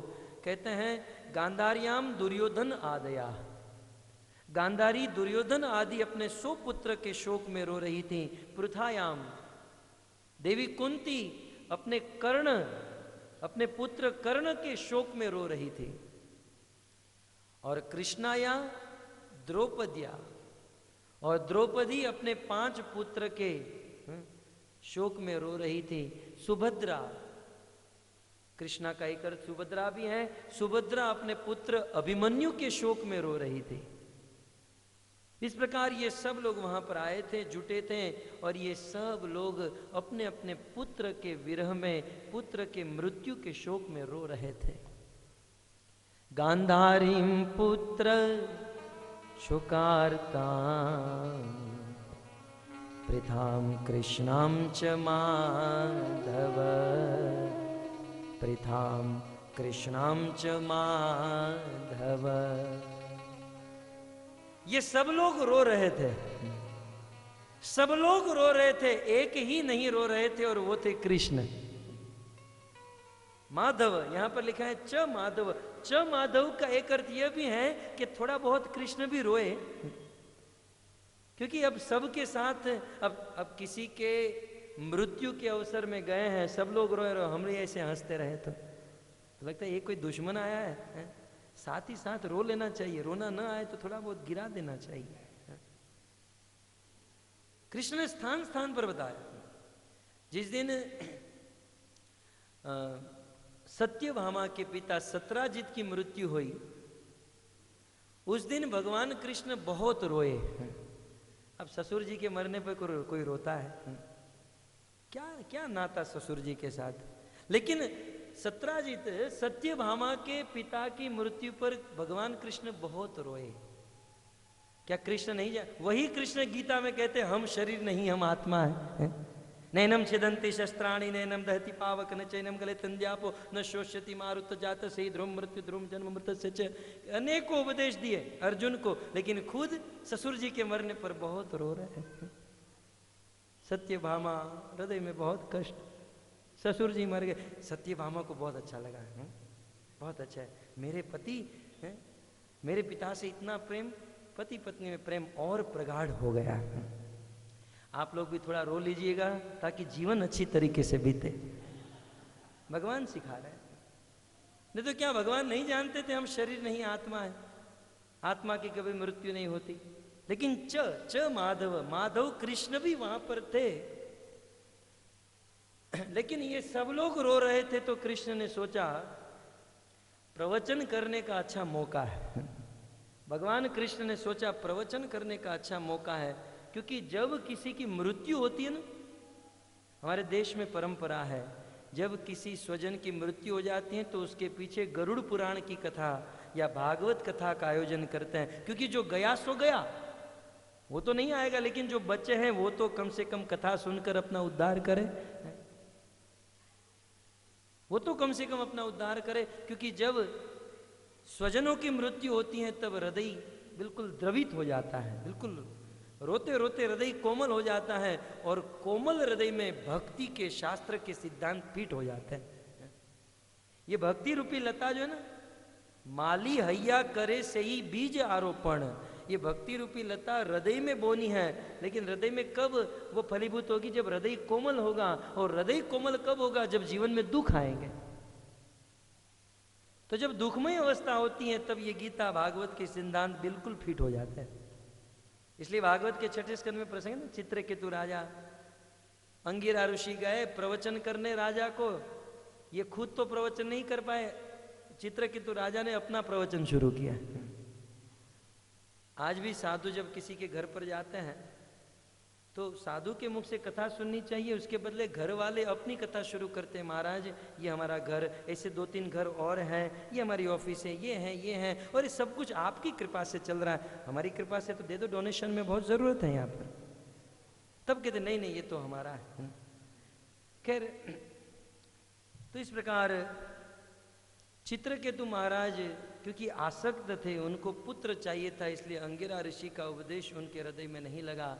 लेकिन जब उनके पुत्र की मृत्यु हुई तब अंगिरा जी और नारद जी दोनों गए, उपदेश किया, चित्रकेतु राजा का हृदय परिवर्तन हुआ।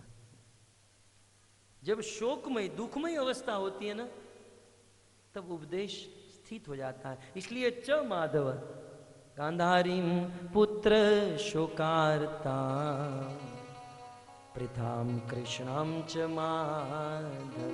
माधव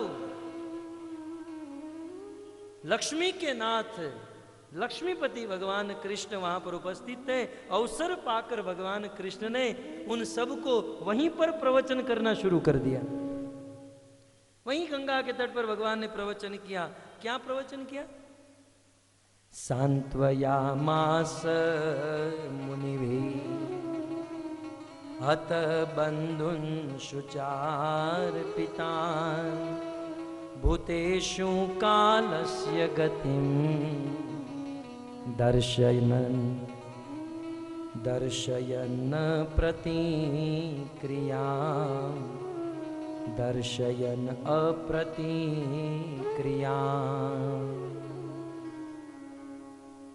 सांत्वयामास मुनि भी, भगवान कृष्ण सांत्वना देते हुए उन सब को प्रवचन करने लगे। और अकेले नहीं कर रहे थे, बड़े बुद्धिमान हैं कृष्ण, उम्र में छोटे हैं। और उसी समय वहां पर वेदव्यास, असीत, देवल इत्यादि अनेक ऋषि मुनि खड़े थे। तो उन सभी ऋषि मुनियों को साथ में लेकर भगवान कृष्ण उपदेश दे रहे थे। बहुत सुंदर भगवान कृष्ण का ये आचरण रहा। वैसे अकेले उपदेश देने में समर्थ थे, लेकिन मुनि भी माने मुनियों को साथ में लेकर भगवान कृष्ण ने बहुत सुंदर प्रवचन किया। भक्तों, वास्तव में यही हमारी परिपाटी है, यही परंपरा है। हम भी जब प्रवचन करें तो मुनियों को साथ में लेकर, अर्थात श्रील प्रभुपाद जैसे संत और प्रभुपाद के तात्पर्य को साथ में लेकर प्रवचन करें, तब हमारा प्रवचन युक्त माना जाए। यही एक शुद्ध वक्ता, एक सच्चे वक्ता की परंपरा है। वक्ता यदि अपनी बात करने लगे तो वह कर्णप्रिय या अच्छा नहीं लगता है। जब किसी मुनियों के द्वारा कही गई बात, किसी संतों के द्वारा की गई बातों का वर्णन करे, तब एक कर्णप्रिय, हृदय को परिवर्तन करने वाला होता है। खैर, भगवान कृष्ण सभी मुनियों को साथ में लेकर जो शोक में मग्न थे उन लोगों को प्रवचन करने लगे।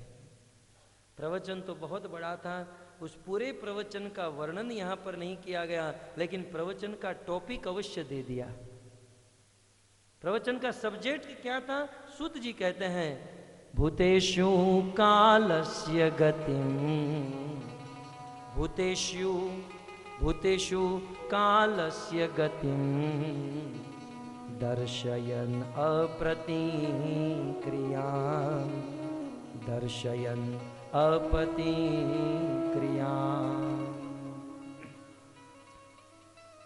भगवान ने बहुत सुंदर उपदेश, और उपदेश का सिद्धांत क्या था? भूतेषु कालस्य गति, हमारे जीवन में जो काल है वो काल की गति अप्रतिक्रियाम,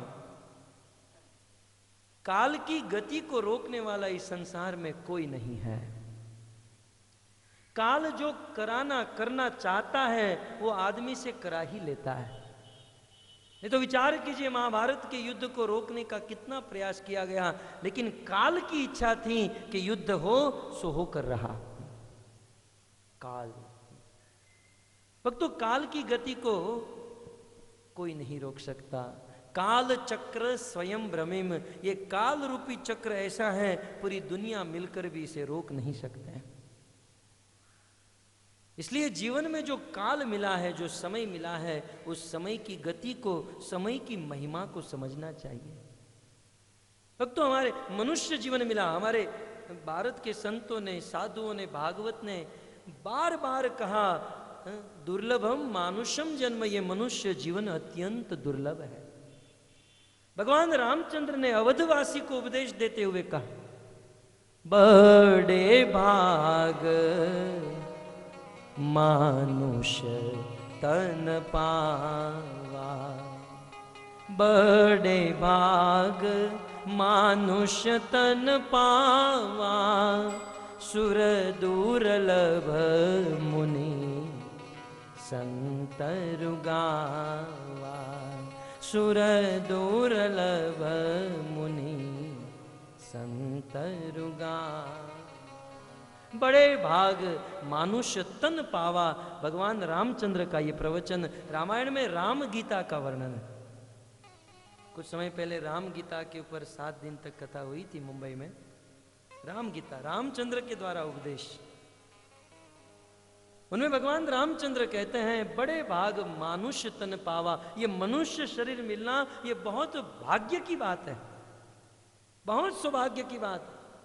आकर 4,84,00,000 जोनि भ्रमत जीव अविनाशी, तबहु के नर करुणा कर देही। 84 लाख की योनियों में यह जीव फंसा हुआ है। चैतन्य महाप्रभु ने रूप गोस्वामी को भी कहा, यही तो ब्रह्मांड भरी अनंत जीवगण। दशश्वमेघ घाट पर उपदेश देते हुए महाप्रभु ने कहा, इस ब्रह्मांड में अनंत अनंत जीव भ्रमण कर रहे हैं। 84 लक्षते जीव कर ये भ्रमण, 84 लाख की योनियों में ये जीव भ्रमण कर रहे हैं। और भ्रमण करते करते करते मनुष्य जीवन मिलना ये बहुत बड़े सौभाग्य की बात है, बहुत बड़े सौभाग्य की। प्रहलाद महाराज ने कहा, दुर्लभम मानुषम जन्म। कृष्ण ने गीता में उद्धव जी से कहा, नृदेह माध्यम सुलभम सुदुर्लभम। ये नृदेह, नृणाम देह अति दुर्लभम, अत्यंत दुर्लभ। मनुष्य जीवन और मनुष्य जीवन का काल बहुत कीमती है भक्तों। प्रश्न हो सकता है, क्या है ऐसा मनुष्य जीवन में, क्या विशेषता है मनुष्य जीवन की? भगवान रामचंद्र कहते हैं, साधन धाम मोक्ष कर द्वारा, साधन धाम मोक्ष कर द्वारा, पाई न जे परलोक सवारा, पाई न जे परलोक सवारा। साधन धाम मोक्ष कर द्वारा। भगवान ने बहुत सुंदर कहा, मनुष्य जीवन की 2 विशेषता। एक, ये मनुष्य जीवन साधन का धाम है। ये एक ऐसा शरीर है जिसमें भगवत प्राप्ति करने के लिए हम साधना कर सकते हैं। साधना, साधन, भक्ति एकमात्र मनुष्य शरीर में ही हो सकती है। आप विचार कीजिए, यहां पर कोई पशु, कोई कुत्ता यहां पर आना चाहे तो हम आने देंगे? मान लो यदि लोग कृपालु बन जाए, यदि कुत्ते को आने भी दे तो क्या वे हमारी तरफ बैठ पाएंगे? यदि मान लो वह कुत्ता बैठ भी जाए तो क्या ये सुन पाएगा? सुन भी ले तो क्या समझ पाएगा? और समझ भी लिया तो क्या इसे जीवन में उतार पाएगा? कभी नहीं। मनुष्य शरीर साधन का धाम है। और दूसरी विशेषता कहते हैं मोक्ष कर द्वारा, मनुष्य शरीर मुक्ति का द्वार है। 84 लाख की योनियों में भटकते भटकते मनुष्य का शरीर मिलने का अर्थ है हम मुक्ति के द्वार पर पहुंच गए। मनुष्य जीवन मिलने का अर्थ है मुक्ति के दरवाजे तक पहुंच गए। अब थोड़ी सी साधन भक्ति करनी है और मुक्ति को प्राप्त कर लेना है। लेकिन भगवान बड़े अफसोस के साथ कहते हैं पाई न जे परलोक सवारा। इतना सुंदर मनुष्य जीवन प्राप्त करके यदि कोई भजन नहीं करता है, कोई परलोक नहीं संवारता है तो जीवन का बहुत बड़ा दुर्भाग्य है, बहुत बड़ा। मनुष्य जीवन प्राप्त करके यदि हम भजन नहीं किए, भक्ति नहीं किए तो भक्तों मुक्ति के द्वार से वापस लौटने के बराबर है। मनुष्य जीवन मुक्ति का द्वार, और भजन नहीं किए तो मुक्ति के द्वार से वापस लौटना। अब विचार कीजिए, मुक्ति के दरवाजे तक पहुंच गए और वहां से वापस लौटना पड़े तो कितना कष्ट होता है। एक अनुभव मेरे जीवन में हुआ कुछ साल पहले हमें दुबई भागवत कथा करने के लिए जाना था। तो हम प्रथम बार जा रहे थे तो बड़े एक्साइट थे। कथा की तैयारी हो गई, पंडाल बन गए, बैनर लगे, सब कुछ हो गया। और मैं और मेरा एक मित्र था, हम दोनों मुंबई एयरपोर्ट पर आए। और जैसे ही हम चेक इन कर रहे थे तो उस समय मैंने काला चश्मा पहना था, क्योंकि उन दिनों गर्मी के दिन थे और मुझे आँख आई थी। आँख आना जानते ना, वो आँख लाल हो जाती है पानी, तो मैंने चश्मा पहन कर रखा था ताकि इनको पता न चला। फिर भी अब उस समय तो लोगों को हो ही रहा होगा तो उनको पता चल गया। बोले चश्मा निकालो, मैंने निकाला, देखा आँख लाल है। बोले आप नहीं जा सकते। मैंने कहा ऐसे कैसे नहीं जा सकते?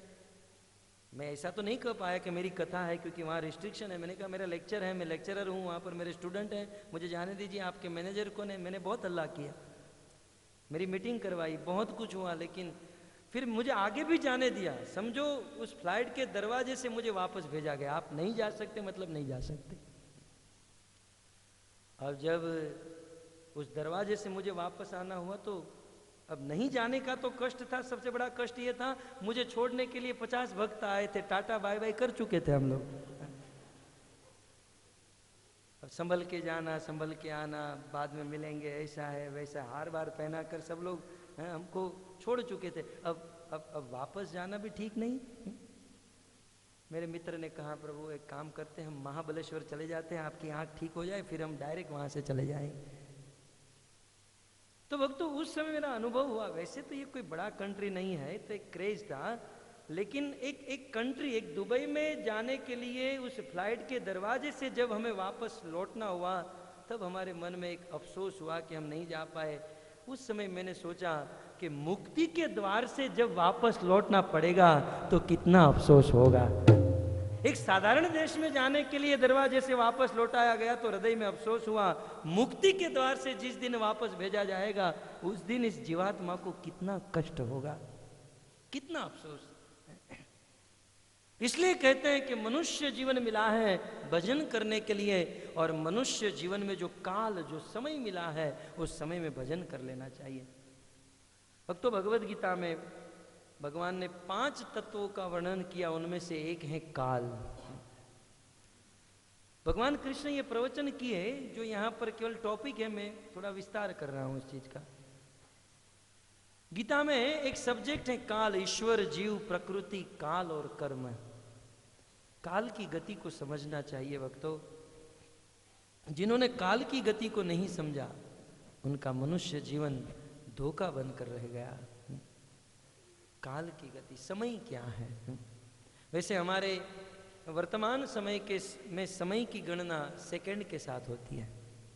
60 सेकंड जब बीतती हैं तब 1 मिनट होता है, 60 मिनट होती हैं तब 1 घंटा बनता है। ऐसे 24 घंटे बीतते हैं तब 1 दिन समाप्त होता है। ऐसे 7 दिन का 1 सप्ताह, वैसे 30 दिन बीतता है तो 1 महीना, 12 महीने का 1 साल, ऐसे 4,32,000 वर्ष बीतते हैं तब कलयुग की अवधि समाप्त होती है। उससे बिल्कुल डबल 8,64,000 वर्ष बीतते हैं तब द्वापर युग की अवधि समाप्त होती है। उससे 3 गुना 12,96,000 वर्ष बीतते हैं तब त्रेता युग की अवधि समाप्त होती है, और 17,28,000 वर्ष बीतते हैं तब सतयुग की अवधि समाप्त होती है।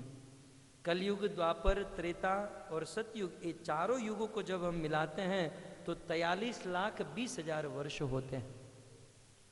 चतुर्युग, 4 युग जब बीतते हैं 43,20,000 वर्ष होते हैं, इंटू 1000, 43,20,000 वर्ष को 1000 के साथ मल्टीप्लाई करेंगे तब ब्रह्मा जी का 12 घंटा समाप्त होता है। ब्रह्मा जी का 1 दिन समाप्त होता है, और उतने ही ब्रह्मा जी की रात्रि है। लगभग इस पृथ्वी पर 8 अरब 64 करोड़ वर्ष बीतते हैं तब ब्रह्मा जी का 1 दिन समाप्त होता है। और ऐसे ब्रह्मा जी का 1 साल, ऐसे 100 साल तक ब्रह्मा जी जीते हैं। और ब्रह्मा जी का जब 100 साल समाप्त होता है तब भगवान विष्णु के 1 सांस की अवधि समाप्त होती है। भगवान विष्णु इतना करते हैं तब ब्रह्मा का 100 साल समाप्त हो जाता है। भगवान विष्णु के 1 सांस में ब्रह्मा जी के 100 साल समाप्त हो जाते हैं। मनुष्य की तो कोई गिनती नहीं है। फिर भी मनुष्य अपने आप को कहता है कि अहम ब्रह्मास्मि, सोहम शिवोहम, मैं ही भगवान, मैं ही ईश्वर। और फिर भी मनुष्य के जीवन में इतना अभिमान होता है। भक्तों, एक बार देवराज इंद्र, जो अपने कार्य में बहुत बिजी होते हैं, उनके गुरु बृहस्पति ने कहा जरा एक चक्कर मार के आओ। वे गए तो रास्ते में लोमस ऋषि का दर्शन हुआ। लोमस ऋषि का नाम लोमस इसलिए हुआ क्योंकि उनके शरीर पर बहुत सारे बाल थे, बहुत रोंगटे थे, और बहुत सारे बाल होने के कारण उनका नाम हुआ रोमस। और फिर समय बीतते ही अपभ्रंश भाषा में रोमस का लोमस हो गया। तो लोमस ऋषि को देवराज इंद्र ने देखा, एक घास का बंडल था, उनकी छांव में बैठकर भगवान का भजन कर रहे थे। सूर्य जब अपनी दिशा बदलता था तो दूसरी छांव में आकर भगवान का भजन करते। देवराज इंद्र गए, महाराज अपने लिए कोई बड़ा महल नहीं, कम से कम एक कुटिया तो बना लो। तब लोमस ऋषि ने कहा, इंद्र अब जीना है बहुत कम दिनों के लिए, क्या कुटिया बनाना और क्या मगजमारी करना, क्या ये सब फजीयत में फंसना। तब इंद्र के मन में जिज्ञासा हुई, लगता है लोमस ऋषि को कैंसर का रोग हुआ होगा, थोड़े ही दिन में मरने वाले होंगे। एक जिज्ञासा हुई, महाराज आप बोल रहे हो कि जीना है बहुत कम दिनों के लिए, तो आपके जीवन में कितने दिन बचे हैं, आपका जीवन कितना है। तब लोमस ऋषि ने कहा, इंद्र जब ब्रह्मा के 100 साल समाप्त होते हैं तब मेरे शरीर का 1 बाल गिरता है। ब्रह्मा के 100 साल होते हैं तब मेरे शरीर का 1 बाल गिरता है। दूसरा ब्रह्मा आता है, फिर दूसरा बाल, तीसरा ब्रह्मा, ऐसे करते करते जब मेरे शरीर के सारे बाल गिरेंगे तब मेरी मृत्यु होगी। विचार कीजिए भक्तों, लोमस ऋषि इतनी दीर्घ आयु होते हुए भी वे कह रहे हैं कि जीना है बहुत कम दिनों के लिए, और क्या ये सब फजीयत करना, और उनके सामने हमारी आयु क्या है। काकभूषण जी कहते हैं, सब आयु मिलाकर 5 दशा कल्पांत न जान, गुमान ऐसा कुल मिलाकर 50-60 साल की आयु, लेकिन मनुष्य को लगता है तो हम कभी भी नहीं मरने वाले। जीवन के प्लान इतने हैं, लगता है कल्प कल्प तक ये आदमी जिएगा, लेकिन जीवन है कितना। गोविंदास जी ने कहा, कमल दल जल जीवन टलमल, कमल की पंखड़ी के ऊपर पानी की बूंद स्थित है, कब हवा आ जाए और कब पानी गिरे इसका कोई ठिकाना नहीं। वैसे कब काल आए और कब हमारी मृत्यु हो जाए इसका कोई भरोसा नहीं। इसलिए काल की गति को समझना चाहिए भक्तों। भागवत में अनेकों बार सर्प और चूहे का दृष्टांत दिया गया। हमारे जीवन में हमारी हालत उस चूहे की तरह है। हम देखते हैं चूहे जो हैं खेतों में अपना घर बनाते हैं, खेत के इस कोने से अपना बिल बनाना शुरू करते हैं, दूसरे कोने से निकलते हैं और चूहा बिल्कुल प्लान करता है। आपने चूहे को कभी चलते हुए देखा? कभी नहीं, वो दौड़ते हुए ही दिखाई देगा। वैसे आज का आदमी बस कहीं भी देखो दौड़ते हुए, कहाँ ऑफिस में लेट हो रहा है, कहाँ घर पे लेट हो रहा है, उसको लेट ही हो रहा है। बस चूहे की तरह, उस मुशक महाशय की तरह प्लान चूहा प्लान करता है कि सर्प यहाँ से आएगा तो मैं इस बिल से निकल जाऊंगा, यहाँ से आए तो यहाँ से निकलूंगा। चूहा प्लान करता है कि यहाँ एक रास्ता बनाऊंगा, यहाँ एक रास्ता, यहाँ रास्ता। वैसे ही आज का गृहस्थ प्लान करता है, यहाँ पर प्लॉट लूंगा, यहाँ पर मकान बनाऊंगा, इस मकान को भाड़े पर दूंगा, यहाँ पर ये करूंगा, वहां पर यहाँ बेडरूम, यहाँ ड्राइंग रूम, यहाँ ये प्लान करते। जैसे चूहा मदमस्त होता है वह प्लान करने में, लेकिन सांप सतर्क होता है। चूहा प्लान ये करता रहता है, तब तक तो सांप अपना मुंह खोलकर बैठा है और जैसे ही बिल से निकलता है सांप गप करके उसे खा लेता है। सारी जीवन लीला समाप्त हो जाती हैं। वैसे संसार का आदमी प्लान करता रहता है, सब कुछ यहाँ का यहाँ धरा रह जाता है और ये आदमी उठ जाता है। काल की गति बड़ी सूक्ष्म है भक्तों, काल ने आज तक किसी को नहीं छोड़ा। हम तो मनुष्य भक्तों, सहस्त्र बाहु 10 बदन आद नीतो, बचे न काल बलिते, हम करी धन दाम सवारे, अंत चले उठरीते। इस पृथ्वी पर हजारों भुजा वाले सहस्त्र बाहु कार्तवीर अर्जुन आए, 10-10 मस्तक वाले रावण आए, लेकिन काल की गाल से कोई नहीं बच पाया। सब लोग काल के गाल में हैं, हम सब लोग काल के मुख में फंसे हुए हैं। इस काल की गति को हमें समझ लेना चाहिए और जीवन में जो काल मिला है, समय मिला है, इसका सदुपयोग करना चाहिए। कई बार हम कुछ लोग हाथ में मोबाइल लेकर घूमते, हम कहते क्या करें, बोले टाइम पास कर रहे हैं, गेम खेलते हैं, टाइम पास कर रहे हैं। अरे मूर्ख, तुम क्या टाइम पास करोगे, टाइम हमको पास कर रहा है, हम क्या टाइम को पास करेंगे, समय हमको पास कर रहा है। आयुष्य क्षण एकोपी न लभ्य स्वर्ण कोटि भी, करोड़ों करोड़ों सोने की मुद्रा देने पर भी जीवन में जो काल बीत चुका है वो वापस कभी नहीं आएगा। बड़ा आश्चर्य है भक्तों, श्रील प्रभुपाद बार बार अपने तात्पर्यों में कहते हैं कि संसार में सबसे बड़ा आश्चर्य है कि आदमी एक बार भी अपने मृत्यु के लिए नहीं सोचता है। आदमी सोचता है कि मैं करोड़पति बनूंगा, आदमी सोचता है मैं अमेरिका जाऊंगा। प्रभुपाद कहते हैं कि आदमी करोड़पति कभी नहीं बनने वाला, अमेरिका कभी नहीं जाने वाला, लेकिन रात दिन उसके लिए प्रयास करता है। जो कभी नहीं होने वाला है उसके लिए रात दिन प्रयास करता है, और जो जीवन में होने वाली घटना है उस मृत्यु के लिए एक बार भी सोचता नहीं है, एक बार भी नहीं सोचता है। ये मृत्यु सनातन सत्य है भक्तों, एक ना एक दिन हमारे जीवन में आएगी, और जीवन ऐसा जिए कि आज भी यदि मृत्यु आ जाए तो मन में अफसोस ना हो। विचार कीजिए, आज यदि मृत्यु आई तो क्या होगा, यार हमें तो बहुत भजन करना था, बहुत दान बहुत पुण्य करना था, बहुत प्रचार करना था, अरे यार ये तो सब कुछ छूट गया। ऐसा कार्य करे, जीवन को इस प्रकार से डाले, कभी भी मृत्यु आए मरने का अफसोस ना रहे। जीवन में जो समय मिला है उस समय का सदुपयोग करे, इस समय में भगवान का भजन करे। भारत के एक संत कबीरदास जी एक बार किसी गांव में विचरण कर रहे थे, और विचरण करते करते आपने देखा होगा गांव में चक्की होती है, मशीनरी नहीं होती है, 2 पत्थर होता है, नीचे गोल पत्थर होता है उसमें खूंटी जैसा होता है, और ऊपर एक पत्थर होता है उसमें होल होता है। उस पत्थर को घुमाते हैं और बीच में से अनाज डालते हैं और बाजू में से आटा बनकर गिरते रहता है। कबीरदास जी एक दिन एक गांव से जा रहे थे और इस प्रकार से चक्की में दाने डाल रहे थे और आटा बनकर गिर रहा था। उसी समय कबीरदास जी उस दृश्य को देखकर रोने लगे, सहसा उस दृश्य को देखकर रोने लगे और मुख से एक दोहा निकल गया, चलती चक्की देख के दिया कबीरा रोए, चलती चक्की देख कर दिया कबीरा रोई। रोने लगे। किसी ने पूछा महाराज रो क्यों रहे हैं? कबीरदास जी ने कहा ये जो चक्की का पत्थर जैसे चल रहा है ना, वैसे ही काल का चक्कर चल रहा है। जैसे उस चक्की के पत्थर में वो दाने पीस पीस कर गिर रहे हैं, वैसे काल रूपी चक्र में संसार के जीव मर रहे हैं, सब लोग फंसे हुए हैं। लेकिन वह संत थोड़े चलते चलते उस चक्की के पास गए तो रोना बंद हुआ और नाचने लगे। नाचने का कारण क्या था? उस चक्की में ऊपर से जो अनाज के दाने डाल रहे थे वो सब पीस पीस के आटा बनकर आ रहा था, लेकिन कुछ ऐसे दाने थे जो नीचे पत्थर में जो खूंटी लगी हुई थी उससे सट कर बैठे थे, और खूंटी के साथ जो सट कर दाने थे वो नहीं पीसे जा रहे थे।